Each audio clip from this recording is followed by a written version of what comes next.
जयकारा शेरावाली दा बोल सांचे दरबार की जय। षष्ठ स्कंद तृतीय अध्याय। वृत्रासुर का देवलोक पर आक्रमण, बृहस्पति द्वारा इंद्र की भत्सना करना और वृत्रासुर को अजय बतलाना। इंद्र की पराजय। त्वष्टा के निर्देश से वृत्रासुर का ब्रह्मा जी को प्रसन्न करने के लिए तपस्यारत होना। व्यास जी बोले, हे राजन, वेदों में पारंगत ब्राह्मणों से स्वस्ति वाचन कराकर महाबली वृत्रासुर रथ पर सवार हो इंद्र को मारने के लिए चला। उस समय बहुत से क्रूर राक्षस जो पहले देवताओं से पराजित हो गए थे, वृत्रासुर को महान बलशाली जानकर उसकी सेवा के लिए आ गए। इंद्र के दूत उसे युद्ध के लिए आया देखकर शीघ्रतापूर्वक इंद्र के पास आकर संपूर्ण वृत्तांत और उसकी गतिविधि बताने लगे। दूत बोले, हे स्वामिन, वृत्र नाम का आपका बलवान और दुर्धर्ष शत्रु रथ पर आरूढ़ होकर राक्षसों के साथ शीघ्र ही यहाँ आ रहा है। पुत्र शोक से संतप्त और क्रोधाभिभूत त्वष्टा ने आपके नाश के लिए अभिचार कर्म से उसे उत्पन्न किया है। हे महाभाग, शीघ्र ही रक्षा का उपाय कीजिए। सुमेरु और मंत्राचल के समान अत्यंत भयंकर प्रतीत होने वाला वह वृत्रासुर घोर गर्जन करता हुआ अब शीघ्र यहाँ आ रहा है। इसी बीच अत्यंत भयभीत देवगण वहाँ आकर के दूतों की बात सुन रहे देवराज इंद्र से इस प्रकार कहने लगे।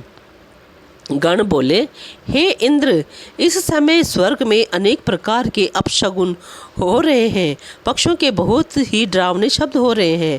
कौवे, गिद्ध, बाज और चील आदि क्रूर पक्षी भवनों के ऊपर बैठकर भयानक स्वरों में रोते हैं और अन्य पक्षी भी बार बार ची ची कूची ऐसे शब्द कर रहे हैं। हाथी, घोड़े आदि वाहनों की आंखों से लगातार जल की धाराएं नीचे गिर रही हैं। हे महाभाग, भवनों के ऊपरी भाग में रात में रोती हुई राक्षसियों का महाभयानक शब्द सुनाई देता है। हे मानद, हवा के बिना ही ध्वजाएं टूट टूट कर गिर पड़ती हैं। स्वर्ग, पृथ्वी और आकाश में महान उत्पात हो रहे हैं। काले वस्त्र धारण की हुई भयानक मुख वाली स्त्रियां, निकल जाओ घर से, शीघ्र निकल जाओ, ऐसा कहती हुई घर घर में घूमती हैं। रात में अपने घर में सोई हुई स्त्रियों को भयभीत करती हुई भयानक राक्षसियां स्वप्न में उनके बाल नोचती हैं। हे देवेंद्र, इसी प्रकार भूकंप और उल्कापात आदि उपद्रव भी हो रहे हैं। रात में हमारे भवनों के आंगन में सियार रुदन करते हैं। गिरगिटों के समूह घर घर में उत्पन्न हो रहे हैं। सर्वथा अनिष्ट के सूचक अंग प्रस्फुरण आदि भी होते हैं। व्यास जी बोले, उन लोगों का यह वचन सुनकर इंद्र चिंतित हो उठे और बृहस्पति को बुलाकर उन्होंने अपनी मनोगत बात पूछी। इंद्र बोले, हे ब्राह्मण, ये भयानक अपशकुन क्यों हो रहे हैं? भयानक आंधियाँ चलती हैं और आकाश से उल्कापात होते हैं। हे महाभाग, आप सर्वज्ञ, विघ्न का नाश करने में समर्थ, बुद्धिमान, शास्त्रों के तत्वों को जानने वाले और देवताओं के गुरु हैं। इसलिए हे विधानज्ञ, आप हमारी शांति के लिए शत्रुओं का नाश करने वाला कोई शांति कर्म कीजिए। जिस प्रकार मुझे दुख ना हो, आप वैसा कार्य कीजिए। बृहस्पति बोले, हे सहस्र नेत्रों वाले इंद्र, मैं क्या करूं? तुमने बहुत बड़ा पाप कर डाला है। निरपराध मुनि को मारकर तुमने क्या लाभ प्राप्त कर लिया? पुण्य और पाप का अत्यंत उग्र फल शीघ्र ही प्राप्त होता है। इसलिए ऐश्वर्य की इच्छा रखने वालों को विचारपूर्वक कार्य करना चाहिए। दूसरे को कष्ट पहुंचाने का कृत्य कभी नहीं करना चाहिए। दूसरे को कष्ट देने में संलग्न प्राणी कभी सुख नहीं पाता। हे इंद्र, तुमने मोह और लोभ के वशीभूत होकर ब्रह्महत्या कर डाली। उसी पाप का फल आज सहसा उपस्थित हो गया है। वृत्र नाम वाला वह असुर जन्म से ही देवताओं से अवध्य है। बहुत से दानवों से घिरा हुआ वह तुम्हें मारने के लिए चला आ रहा है।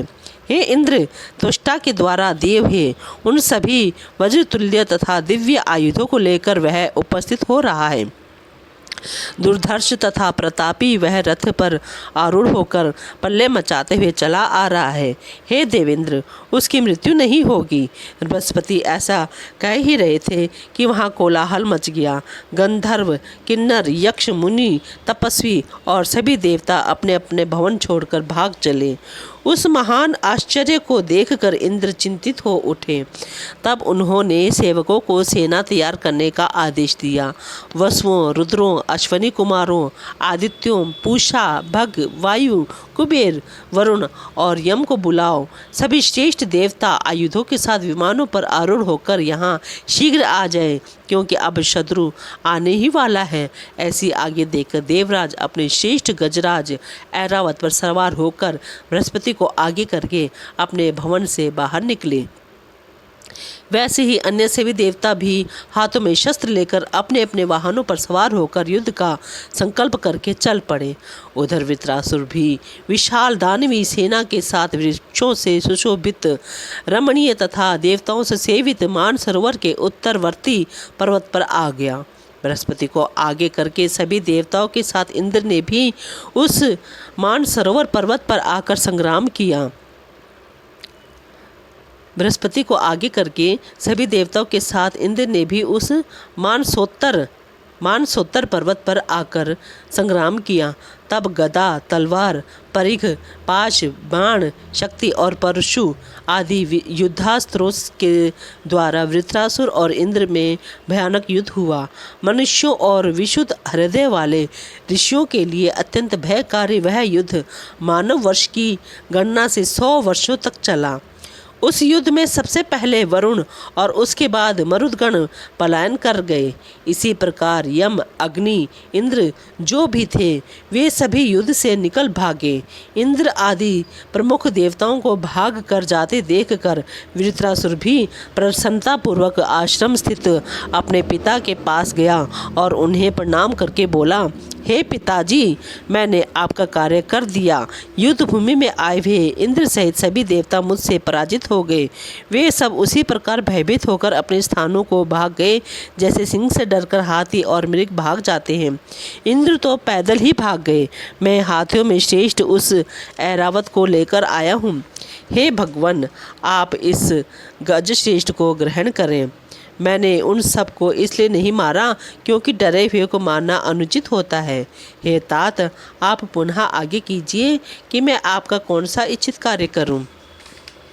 सभी देवता भयभीत और युद्ध श्रम से क्लांत होकर भाग गए। भयभीत इंद्र भी ऐरावत छोड़कर भाग गया। व्यास जी बोले, पुत्र का यह वचन सुनकर तुष्टा ने प्रसन्न होकर कहा, आज मैं पुत्रवान हो गया हूँ, मेरा जीवन सफल हो गया। हे पुत्र, तुमने आज मुझे पवित्र कर दिया, मेरा मानसिक संताप चला गया। तुम्हारे अद्भुत पराक्रम को देखकर मेरा मन शांत हो गया। हे पुत्र, सुनो, अब मैं तुम्हारे हित की बात कह रहा हूँ। हे महाभाग, अब तुम दृढ़तापूर्वक आसन पर बैठकर सावधान होकर तपस्या करो। किसी का भी विश्वास मत करना। वह तुम्हारा शत्रु इंद्र छल करने वाला तथा अनेक प्रकार की भेद नीति में निपुण है। तप से लक्ष्मी की प्राप्ति होती है, तप से उत्तम राज्य की प्राप्ति होती है, तप से बल की वृद्धि होती है और संग्राम में विजय की प्राप्ति होती है। भगवान ब्रह्मा की आराधना करके उनसे उत्तम वर प्राप्त कर तुम उस दुराचारी और ब्राह्मण के हत्यारे इंद्र को मार डालो। तुम सावधान हो और स्थिर होकर कल्याणकारी तथा वरदाता ब्रह्मा जी की आराधना करो। प्रसन्न होने पर 4 मुख वाले वे ब्रह्मा जी तुम्हें अभीष्ट वरदान देंगे। विश्व की सृष्टि करने वाले अमित तेजस्वी ब्रह्मा जी को प्रसन्न करके अमरत्व प्राप्त कर तुम अपराधी इंद्र को मार डालो।